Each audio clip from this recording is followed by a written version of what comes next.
thank you so much for joining us. Really, really appreciate it. Thank you, sir. It's my absolute pleasure. It really is. So you having a good weekend? Yeah. Today was really busy. Yeah. You know, we had we eased into it yesterday, and then today's been quite active. Excellent. It's like a Q&A at 6 p.m. It's like... Just had dinner, getting a little logie. Everybody sit back, relax, try not to fall asleep. It'll hurt my feelings. Oh, I don't think they're going to fall asleep. Now, you were born in Virginia, right? I was born in Norfolk, Virginia, and I get to claim a lot of different towns as a part of home. I was born in Norfolk. I was raised in North Carolina and Kentucky. I graduated from Butler High School in Louisville, Kentucky. Butler in the house. Local boy does well. Yeah, and then went across the river to Indiana University for a couple of years, and right on. And then I went to New York to start my career. Yeah. Now, when you Which went to involved waiting tables and taking classes. well, you have to if you're going to get into acting. So when you were at University of Indiana, did you study theater? I started on a voice performance scholarship in the opera theater department. Oh, really? And I went there for the music department because it's so incredible. And then I got there and I got curious about the theater department, and I switched my major to theater. And then I did summer theater at Hope Summer Repertory Theater in Holland, Michigan, and with a professor of mine from IU, and he was moving with his girlfriend to New York. And he said, you know, for theater, you know, if you're going to continue your studies, go to NYU. And then you'll be in New York, you'll be making professional contacts, you know, while you're getting your training. So I managed the first part. I left IU, but I never went back to college. I started studying with various teachers in New York, and that was the beginning. Yeah. Wow. So did you want to become like a Broadway performer? Was that your goal when you first went to New York? Let me see. Let me try to remember at the time. I think I just wanted to create and express. And at first, you know, found its channel in music. And then in theater, I didn't know, you know, exactly what I wanted to do. I ended up doing the first original movie for Showtime. I'm a relic. And they did the Best of Off-Broadway 3 show, and it was me and my girl, The Passion of Dracula, and the dirtiest show in town. Of course, my mom said, of the 3, did you have to be in the dirtiest show in town? I said, well, yeah, but it was by Tom Ian, who wrote Dreamgirls, and it was great fun. And the following month, I was cast on Guiding Light. And I did Kelly Nelson for 4 years, and then did a couple other soaps after that, won a couple Emmys. And then I'm sorry, what was that? won a couple Emmys. And one for As the World Turns. It was great being on daytime then. We had primetime audiences. Doug Marlin was our head writer. We had great storylines. Julianne Moore was my leading lady on As the World Turns. Oh, wow. Kevin Bacon was my dressing room mate on really? Guiding Light. So you're all, I don't know how that works. Does that make all of y'all 1 degree of Kevin Bacon? I think so. I think we're all friends here. All right. You were in a show with Harvey Fierstein, right? Yes, I was. I survived. No, we always give Harvey a hard time. He's actually a very gracious and generous colleague, and he was certainly always really good to me. Yeah. It was, this was another one my mom loved. It was called Safe Sex. And it was at the Lyceum Theater, and it was a sort of a dramedy in 3 acts. And I was in the first act, and then it was just me and Harvey on a giant seesaw that took up the entire stage. And the deal was, whatever we were saying, when it got angry, I was trying to throw him off one end of the seesaw, and I really got going. And in the dress rehearsal, Harvey's hanging off of his side of this giant seesaw. And he's saying, "Where did you train? Circus of the Stars?" Yeah, and then after that, I did Neverending Story 2 in 1989, and my manager at the time said, "You have to come out to L.A." And I began hearing about The Flash. And thanks. And I didn't know much about it, but I knew that comic book treatments up to that point had kind of been spoofed on TV. So I was a little, it's not what it is. Putting on a superhero suit in 1990 is very different from what it is today, you know? I mean, I always say, I'm sure you guys are proud of yourself because the rest of the entertainment industry has finally caught up with you, right? Yeah. Comics gone mainstream. And, but I read Danny Bilson and Paul DeMeo's script, and I realized in our origin story, Barry was, in a way, the unblessed child. He went into the crime lab, so his mother didn't have to always worry that one of her sons might not come home that night, and his older brother, Jay, was the favorite son of the father, whose mantra was, real cops work the streets. And then he gets this power, and he wants to get rid of it. That was very important for me. He didn't assume it like, I'm Hugh Hollywood hero. You know, he was like, I don't want to know from it. I'm coming to Tina McGee to get rid of it. And then his brother's killed. And then he changes his mind, and he goes in and he says, I want you to make a suit. I want a symbol like their red dot on the buildings, and I want a cowl to cover my face. And he does it to avenge the death of his brother. And by this time, I'm going, okay, unblessed child of a cop family where real cops work the streets, very close relationship with my brother. He gets killed. I get these powers. It freaks me out. And then I decide to avenge the death of my brother. So those are themes of classic drama. So, and they said, we're taking it seriously. And they said, I said, I don't really want to run around in a pair of red tights. And they were like, don't worry. You were spending $100,000 to build a very high-tech suit. And I came to regret that later as I was pouring sweat, you know, from behind my cowl.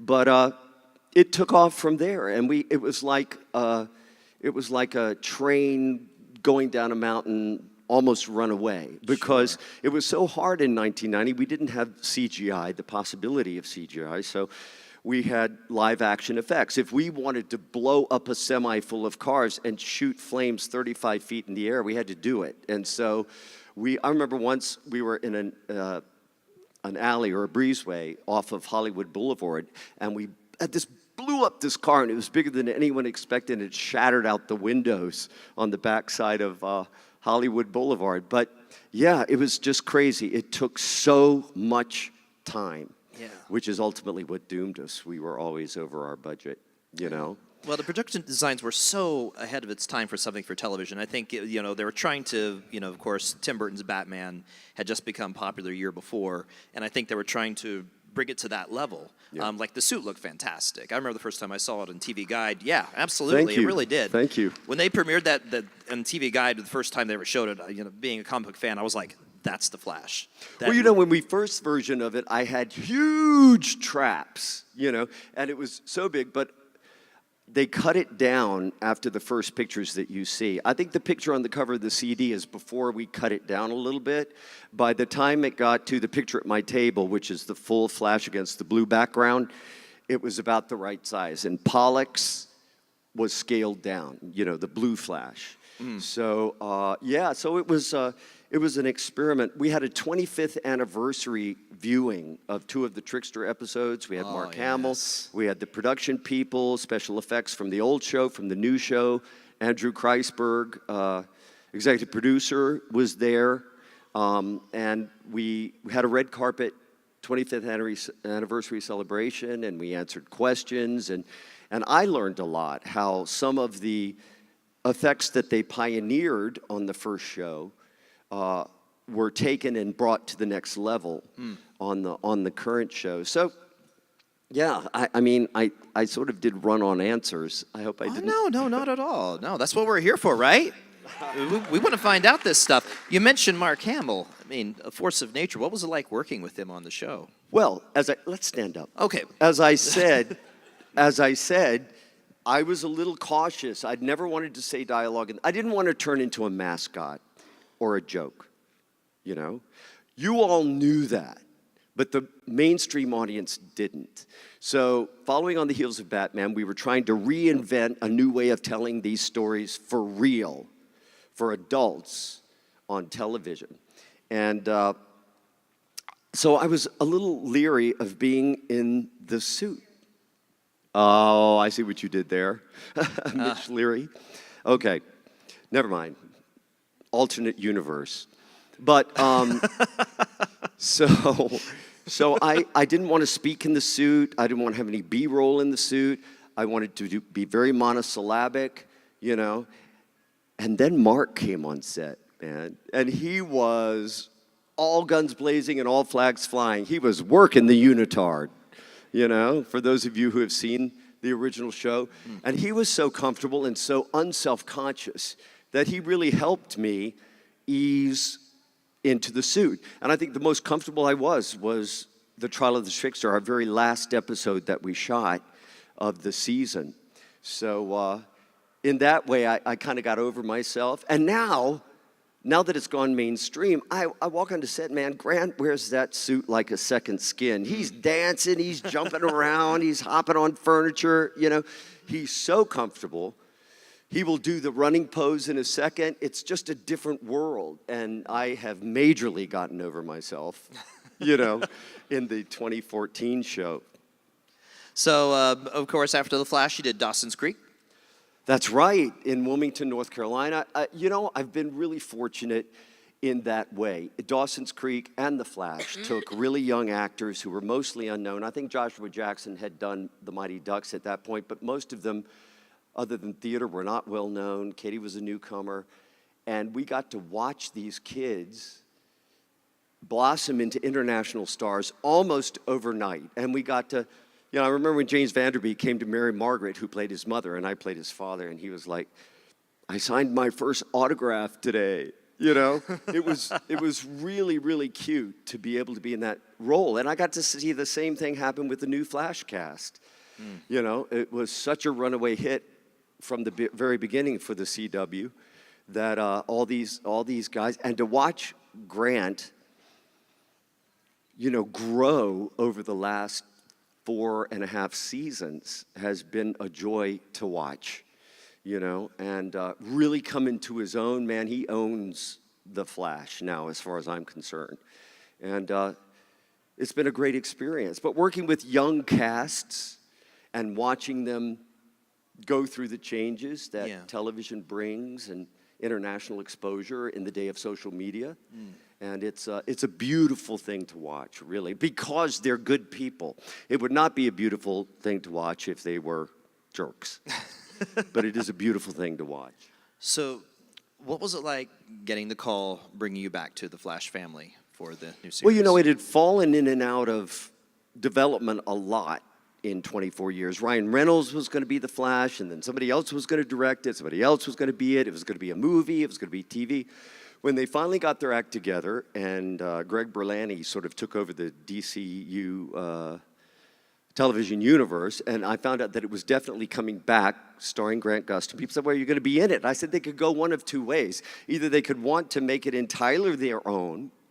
They said, would you like to be on it? I said, if they come up with a meaningful way for me to contribute. As I've told some people here earlier in the convention, I didn't want to be, you know, Hank the elevator man fixing the elevator as they walk by and they go, oh, didn't he used to be? You know, that wasn't. But they came up and and when I heard the new origin story, Henry Allen wrongfully convicted of murdering his wife in front of a 10-year-old Barry. Nobody believes he's innocent, including his friend Joe, except for his son, and who is getting these incredible powers. I thought, that's the role I want if they come to me. And that's the role they offered. Because I knew it would carve out a very special place for Grant and I in a very still, quiet, you know, when we went into the Iron Heights phone booth and picked up those phones, it was just him and me, look at each other and tell the truth. And those were moments I will always treasure, you know, being able to be a part of handing it off in that way. Thank you. That's really cool. Well, you know, we have some people who have been very, very patient standing here the whole time. So let's go ahead and get to the questions. Go ahead. What's your name? Rhea. Can't reach this. Hold on. Hi, Rhea. I'm not going to be able to reach this. I got to stand on my tippy toes. If you pull it down like that, just... There you go. That's better. Yeah. All right. So you played Barry Allen in the original 90s show, and then you played Henry Allen in the new show, and Jay Garrick. You forgot one. I was Professor Zoom in Batman the Brave and the Bold. Oh, yeah, that's right. Sorry. Go ahead. Go ahead. Which one was your favorite to play? Oh, well, I've played Barry. You know, they've all been age appropriate. I certainly wouldn't want to play Barry. Well,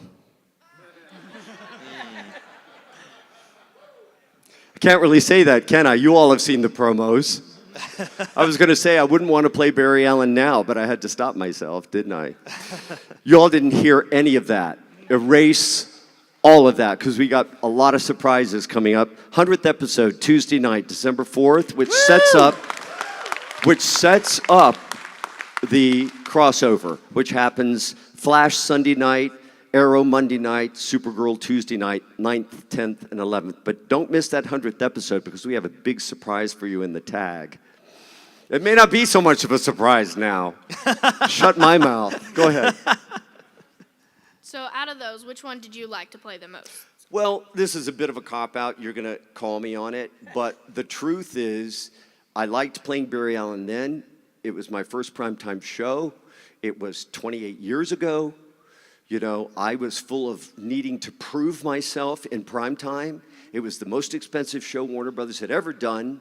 We had a third of the back lot at Warner Brothers. I had a parking space on the lot at Warner Brothers, which they had just, I'd come over Barham and I'd see those towers, Warner Brothers. I'm like, I have a parking space on that lot. So it was also physically the hardest thing that I've ever done, the number of hours. I couldn't do that now, you know? And then to use that experience to play Henry really folded nicely into that. And then to come back as the Golden Age Flash, which I was terrified to do. I thought, getting in another super, you want me to do what? But everybody was so supportive. When I stepped onto the set in the Jay Garrick costume, the crew broke out into applause. Everybody was so nice. They could tell I was very self-conscious, you know, running around in a superhero suit with 20-somethings on set, you know. But Grant brought the camera forward and turned the monitor around. He was like, see how great you look, see how great you look. So and that's kind of how the show is. I don't know that I can pick a favorite, because I'll always treasure those early Henry Barry scenes. And what we have coming up for you is, well, you may see me as more than one character. Or maybe not. I don't know. Thank you so much. Thank you. Hey, buddy. How are you? Hey, John. Good to see you again. I'm Richard. Two of my favorite episodes from your Flash were when you worked with the Nightshade. Mine too, Jason Bernard. Yes. I'm still in touch with his son, Jason Bernard Jr., the late, great Jason Bernard. Yes. Mm-hmm. My question is whereas today there is this whole superhero community, it was a big deal when you first encountered him. It was the first time you worked with someone who had been there and done that. And I wondered, what did you feel the significant was to finally meet someone else who had done that? I'm getting goosebumps right now. It's like Jason Bernard was such an acting icon from his other roles that I felt like I was apprenticing in two ways. As an actor, John to Jason, and Flash to Nightshade. Mm-hmm. So he invested so much in the moments. I love watching that episode because you can see me, I can see me. I don't know what you can see. I can see me watching his every move, you know, and it invested it with a particular kind of energy and reality. And I loved, now I'm playing the mentor. Then I was the mentoree. The manatee? No. The Apprentice. The Apprentice. Thank you. Got me out of that. So it was really meaningful. Now you tell me what you thought of the Deadly Nightshade episodes. Well, I thought it was a growing period for Barry. I mean, he finally had someone to confide with. I mean, he had Tina, and later there was Megan, but they hadn't lived it. The Nightshade was the first one that was another hero, another one who had done that. You're right. And I think there was that bond and connected them, and I think that was when Barry really began to grow as a hero. Yep. Because he had that person that he could interact with and connect with. You're absolutely right. That relationship, father-son, mother-daughter, mentor-apprentice, they're very rich and full roles to play because there's a lot of emotional content there, isn't there? Yes. Thank you, buddy. Okay. Thank Thank you. Thank you, Richard. Hi, Hey, how are you doing? I'm great. So you're talking about running around with 20-year-olds, and then back in the first show, how Mark Hamill really owned his suit. Oh my God. I was like in shock. Here comes Mark. You know, nobody tricks the trickster. You know, it was electrifying and freeing in so many ways. But go ahead. So whenever he came back in the newer Flash show, and y'all redid scenes in a different universe, did you try to show up and show out for the next time filming with him, or you just let him just continue being his crazy self? Did I try to what? Did you try to show up and show out? Do you try to up your performance from where you used to do it? I don't think I tried to up my performance because Or your energy, or like being I'll tell you comfortable? who caused me to up my performance was Grant. Getting in that phone booth, and he was just truth all the time. So you could not hide behind a false moment. And that was so rich for me. And plus, we just connected. But for Mark and I, it was like, how special is it to come back to a project 25 years later? He had just come from the set of Star Wars, where he had done it. He got to do it twice in 1 year and participate in a meaningful way in handing it off to the next generation. And we were very conscious of it. I love what they did with the trickster, because he was like, "Whoa, you want me to do what? You want me to be the trickster?" But it's like all that insane energy had turned to poison in his veins. And that first shot that looked like he was suspended in the lotus position when we first see him was just really creepy. You know, it was great. And then they balanced it out with Devin as the young trickster. So we got that manic, crazy energy, and he got to say, "I am your father." That was amazing. Yeah, thank you very much. Thank you, buddy. How are you, sir? Good, how are you? I am awesome. Great. I have a question. Do you have a favorite off-camera moment with anyone in the Modern Flash cast? And if so, what is it? The Monitor Flash cast? Modern Flash Oh, cast, modern. An off-camera moment. You know, again, it points back to Grant, doesn't it? Because all my scenes were with him in the beginning. And, you know, you probably know this already, but Grant and I both are from Norfolk, Virginia. We want them to put a sign outside at the city limit saying, "Home of the Flashes." And he was born we were born 8 days and years apart in January. And he was born the year that I began doing The Flash.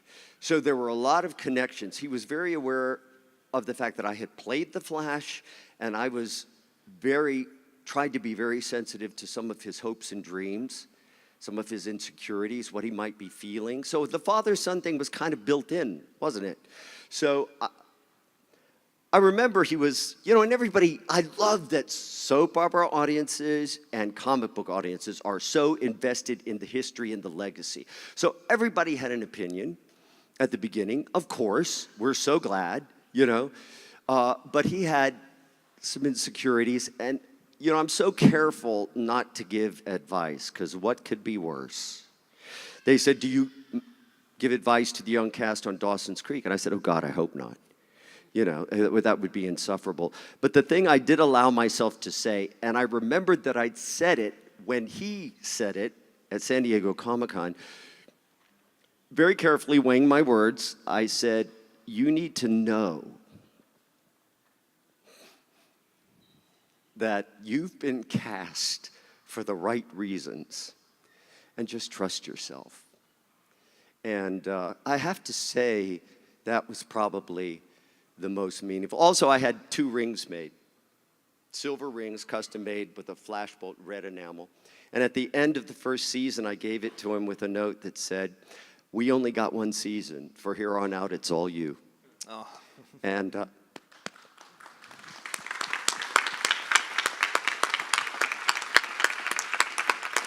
Thank you. Thank you very much. Out of Carlos Valdez and Grant Gustin, who was more interesting or funny? Between those two? Yeah. And listen, when I stepped on that set in 2014, of course, we were all feeling each other out in the pilot, right? I go away for 4 or 5 episodes. I come back. I look over here. There's Jesse Martin and Grant working out a new tap routine, you know. I look over here. Here comes Tom Cavanaugh giving Carlos a ride and popping wheelies in the wheelchair.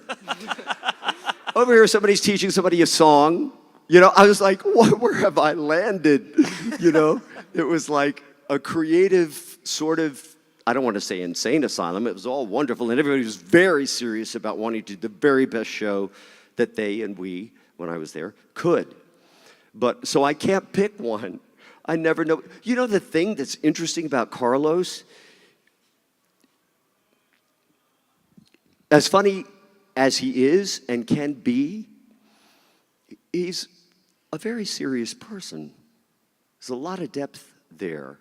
An almost, I don't want to say that because that might offend him, but I want to say spiritual quality, almost. You know, that kind of energy that you might not expect, which makes the serious moments so effective when he plays them. Aren't they? And of course, Grant can do it all. He can sing, he can dance, he can rip your heart out one moment, he can make you laugh the next. He can just do it all. He's really a phenomenon. Yeah. So I didn't answer your question. I can't pick a favorite, but there it is. Sorry? Just say Tom Cavanaugh. This lady, I don't see you, but wave your hand. Oh, you said that. Yeah. Just say Tom Cavanaugh, he said. But yeah, Tom is also a phenomenon. Well, it's just a really good cast. Well, thank you very much. What do you think? Carlos, you're in the, yeah, awesome. Hi. Hi, I'm so glad you're here. thank you. So, is there a character or a storyline from the new show that's only been on the new show that you would have liked to have seen on your show? Well, I'll tell it from the perspective of Candace Patton, who is such a beautiful and intelligent young woman.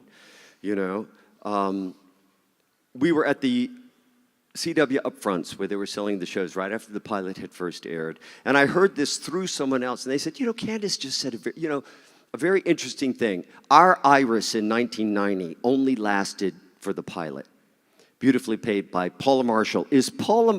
There is a Paula Marshall at this convention, and I don't know if she's here. Different Paula Marshall. Okay, she's not in the house. Okay. But she said very perceptively, she said to a producer, she said, one thing, and this let me know she had gone back and done her homework with the original show. She said, one thing that John didn't have that would have been an important tool in his toolbox was an iris, you know? So that would have been very interesting, you know, to have had. Awesome. Thank you. Thank you. Hey, buddy. Hello. What's up? Thank you.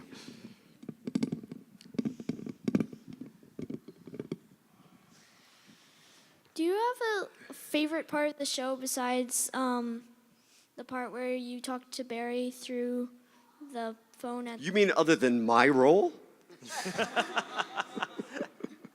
No, I have to say, as we move forward to Jay Garrick, we had a blast when I came out of that helmet, and I looked just like his dad, but I was a different person. The dialogue was originally, everyone was looking at me like I had 2 heads with the beard and everything, like they'd seen a ghost, and the line was, is something wrong? And I thought, you know, let's think about that line, because this first words I say out of the helmet, I can't come out as Henry Allen, and that sounded very Henry Allen to me. So we came up with, I came out of the helmet, I looked around, and I went, what? And immediately, that kind of set the template. I loved the scene, other than the fact that Dawson's Creek was playing on the bar. I was like, nice I can't nod. even go there. Too many overlapping. You know, was the scene in the diner with the cup. Yeah. And I remember running those lines with this different attitude and this cold, because it had been so warm and so connected. And suddenly I take a step back with a chip on my shoulder. This is my Speed Force. Don't screw it up. You know, are you going to change the timeline every time you have a fight with your girlfriend? What kind of superhero are you going to be? Yeah, I look like your dad. Sorry about that. And we were running lines, and Grant just put his head down and started laughing. I said, what are you laughing at, man? He said, it's just so weird playing this with you. So it was a major, major adjustment. Of course, since then, you know, we've come together, and I felt that Enter Flash time in season 4, where we were trying to stop the nuclear bomb, when I took Kid Flash's place, Wally's place in the Speed Force, and Barry realized that Jay wasn't coming out, I really felt that we began to have our own relationship. Because Andrew Kreisberg got it exactly right. If you come out of the helmet and you're Henry Allen, where's the interest in that? And so it was really fun resetting that. Cool, thank But you. wait till you see this 100th episode. And I have never seen the cast this excited about a crossover. They always do these big crossovers every year, and everybody always says, yeah, I love it, I love doing it, it's exciting, it's different, but it's just so much work. Well, this year, it's like, this is the coolest thing we've ever done. You know, nobody got tired. You know, we are very excited about you seeing the 100th episode leading into the crossover. Thanks, man. Great question, thank you. Hi. Hi. What is your favorite line in the Flash? New one? Yes. Well, my favorite line, first of all, is when I'm under the trickster's spell in the 1990 Flash. You don't know this, but maybe one day you will. Long ago and far away, there was a land called 1990.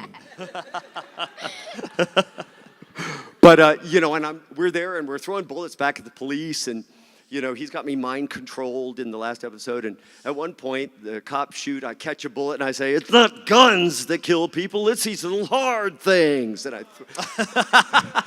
And I throw the bullet back at the policeman. That was really fun. The new show as Henry, it was when I was trying to let him know that I knew he was the Flash, and I was in the infirmary, and the Flash was on the front page, and he wasn't ready to tell me. And then I said, I didn't bust him. I didn't pull his covers. I love Henry's parenting in that moment. He said, well, if the Flash were my son, I'd tell him a few things. I'd tell him it's a dangerous world out there, so be careful. You know, and on that his father's very, very proud of him. The director came up to me before I shot my close-up and said, you want to tell him you love him, but you can't. Roll it. And that's where that emotion came from. So that's got to be, and for Jay Garrick, it's probably, we're not gods, we're men. You know, men with extraordinary abilities. But we each have to decide and we all have to decide, don't we? What kind of hero do you want to be? You know, I mean, we all have to do it for each other and ourselves, you know? Thank you. Thank you so much. Thank you. Hey, John. Hey.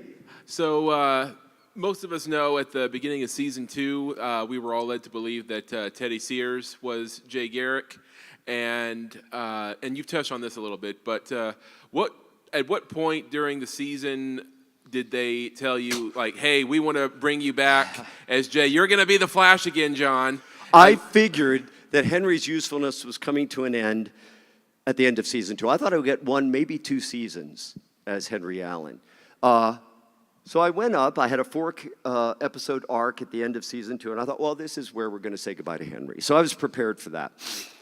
And so I'm having a costume fitting, and I'm putting on this brown, it looked like a prison suit, but it was shredded. It was the wrong color. I thought, were we doing a flashback with Henry in prison? And then someone said, of course, you'll be fitted for the Iron Mask separately. And I was like, the what? And she was like, oh my God, you didn't hear it from me, you know? And then I'm playing on the scene, and we're in between scenes with Jesse and Grant. And Grant said, so did you hear what you're going to be doing next season? And I said, yeah, I'm the man in the Iron Mask, go figure. And they were like, yeah. That's all you know? I said, there's more? They said, you're the real Jay Garrick. I said, get out of town. I couldn't believe it. And then I texted Greg, who I've known since Dawson's Creek days. He was head writer on Dawson's Creek. And I said, so, Greg, I'm hearing these rumors about roles I may or may not be. And television making is so intense that sometimes things don't get communicated. He was like, oh, my God, I thought we had told you or asked you or whatever. He said, can I call you tomorrow? We'll have a conversation about it. Because they knew I didn't want to go in another superhero suit necessarily. But, and so he laid out this story where the end of the penultimate episode of season 2, I get killed as one character. I get revealed as the man in the iron mask who turns out to be the character that y'all wanted me to play to begin with. And I was like, forget it. That's just expert channeling of fan expectation. Did I answer your question? Yes, you did. Thanks. What are your feelings toward a Justice Society spinoff? At this point, as fun as this world is gone mainstream, I think it would be great. Thank you. Cool. Thanks. Thank you. Hello. Hi. Hi. How are you? Fine. Good. What got you interested in acting, having graduated from Indiana University? Well, I didn't graduate, first of all, but we don't condone dropping out. This is not an endorsement. This is just what happened to me. I started in the opera theater department. I switched my major to theater, and then I went to New York to pursue a career. And your question was? What got you interested in acting? Well, first of all, I think a real formative influence is my father is a pastor. And particularly in the Baptist church, which he was in, it's all congregation participation. So having started piano at the age of 4, I was playing music in the church, and then organ, and then I began singing. And so I always knew, and I felt so fortunate that I knew what I wanted to do from a very young age when other people were trying to decide what they wanted to major in. I knew it would be some form of self-expression. It ended up to be acting, and that's what I went to New York, and those are the doors that opened. And I said, okay, I'll keep music for myself, except I sang on Guiding Light. I ran around in a Speedo. I sang You Needed Me, and then I sang You Needed Me in a Speedo, and I figured, well, where can we go from here? But anyway, I kept music for myself and really pursued the acting thing and wanted to be a serious actor. And so I studied, Bill Esper in New York. I studied with a man who was Lee Strasberg's, lived with Lee and Anna Strasberg the last 11 months of his life, so I got indoctrinated into the method, and it just went from there. It's endlessly interesting to me, to take a character and analyze it, and to get on camera with another actor who tells the truth and look at each other and see what happens. It's endlessly, and after 40 years in the business, that's still interesting to me. Thank you. Thank you so much. Thank you. Thank you. Hello there, Jay Garrick. Hi. My name is Jay Garrick, and I'm the fastest man alive. Okay.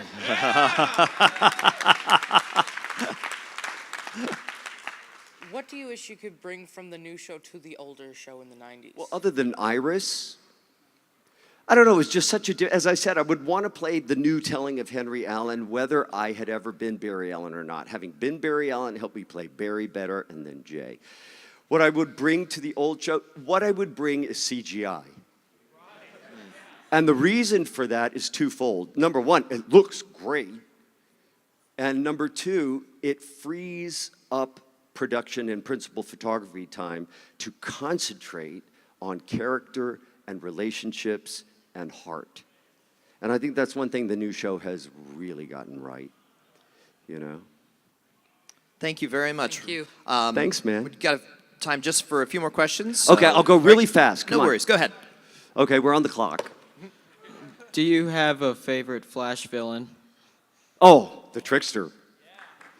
Thank you. Yeah. Hey, man. Hi, John. How are you? Looking good. Thank you. Sunny boy. You look better. First and foremost, thank you for everything that you've contributed to the superhero community. You've been an inspiration to all of us. Thank you. Thank you so and much. Continue to be. So Thank you so much. my question to you, coming from the 90s as the predominant Flash on the TV, and to the 2014 series that we have today, was inspiration in the back of your mind at any point? Did you know that you would set such a standard for certain people that it would inspire others to want to follow in those footsteps, per se? Ooh. Have it again. I had no idea. In the last scene, Mark and I were 5 a.m. in southeast Los Angeles doing the last scene. I ripped the wings off, threw them in the air, and swore I'd never get in another superhero suit because it was physically so hard. You know, Mark almost lost his mind, and he was climbing around garbage cans and over wires to get those wings. You know, he has them today. And it amazed me when it started coming into mainstream. Well, first of all, it amazed me for one season what a following that show had. And then it was released on DVD in 2006, and I began doing conventions. And then the reaction to the announcement that I would be on the new show on Twitter and social media, it really stunned me. It really, really stunned me. You know, that's all I can say. Thank you so much, John. Thank you, man. Thank you. How are you, buddy? How's it going? It's Brad. Brad, yes. Yeah. Yeah. Good seeing you. I told him to do that when he got here. Okay. Anyway, having played the Flash in one TV show and being more of a mentor role coming into another TV show, you know, as a big fan of DC, the shows have been great. I'm hoping to see more from the movie universe. What do you think would make a great Flash movie? I think, first of all, and this may be something I shouldn't say, but I think that the producers need to come here and talk to you guys about what it is about Barry Allen Flash that lights you up and draws you out. Because I sort of felt they just used Barry as comic relief in the DCEU movie, you know? Mm-hmm. And that's kind of Wally West to me, you know? So I think they need to talk to you guys and get a clue, get an idea, an alternate idea about what it is about the Flash character specifically, you know? Cool. Thank you. I love that answer. That's awesome. Thank you, sir. Yeah. Yes, sir. Hello, John. Hi. I'm a huge fan. I Thank talked you. earlier. So two of my favorite scenes with you was the fight scene with you and Zavatar. And oh, God. Boy, did I get my butt kicked. Anyway, go ahead. and your death with Zoom. Oh, yeah. Was another one that's very epic. But the question I have for you is, last season you mentioned training another speedster. Yeah. Who is that speedster? I don't know. I asked if it was Dawn. And then a character named, I'm not sure if Nora takes the place of Dawn, and where's Dawn? You know, I'm not sure, but I hope we tell more of Jay Garrick's story going forward. Is there any mention of introducing that speedster in this season? Not yet, no, not yet. I don't know what's going to happen in the back 14. We just are we just completed the first 9. And so, who knows, huh? Impulse. Well, we'll see, won't we? If you have ideas, tweet them. A friend of mine said, if you want to see it, tweet it. You're on Instagram, right? I'm on Instagram, Twitter, and Facebook. What is it?